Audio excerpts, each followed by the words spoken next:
અમે સજોડે મતદાન કર્યું છે અને મતદાન એટલે આપણી પવિત્ર ફરજ છે અને જ્યારે લોકશાહીનું પર્વ એમાં સ્થાનિક સ્વરાજ્યની ચૂંટણી એટલે આપણી પોતાની આંગણાની ચૂંટણી જ્યારે મતદાન થઈ રહ્યું છે ત્યારે મેં પણ મતદાન કર્યું છે અને લોકોને પણ અપીલ કરું છું ખૂબ મોટી માત્રામાં મતદાન કરે, 100% મતદાન કરે તેવી અપીલ કરું છું.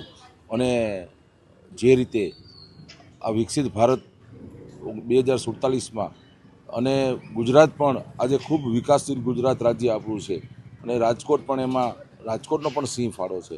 તો રાજકોટના વિકાસ માટે પણ લોકો મતદાન કરે અને જે રાષ્ટ્રવાદી પાર્ટી છે, જે રાષ્ટ્રવાદી વિચારધારાને વરેલી પાર્ટી છે, જે જનકલ્યાણકારી યોજનાઓ દ્વારા અનેક લોકોને જીવનમાં એમને બદલાવ આવ્યો છે, એમને સુધાર આવ્યો છે, એ ખૂબ રાજકોટની પ્રજા, ગુજરાતની પ્રજા સમજુ છે.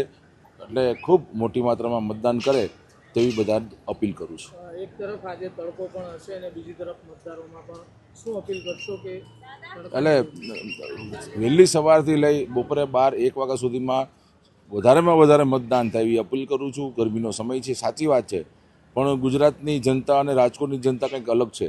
એ ગરમીમાં પણ મતદાન કરવા નીકળશે ને આપ જોઈ શકો છો કે લોકો અત્યારે સ્વયંભૂ સવારથી જ વહેલી સવારના 7 વાગ્યાથી જ લોકો મતદાન કરવા લોકો આવી રહ્યા છે.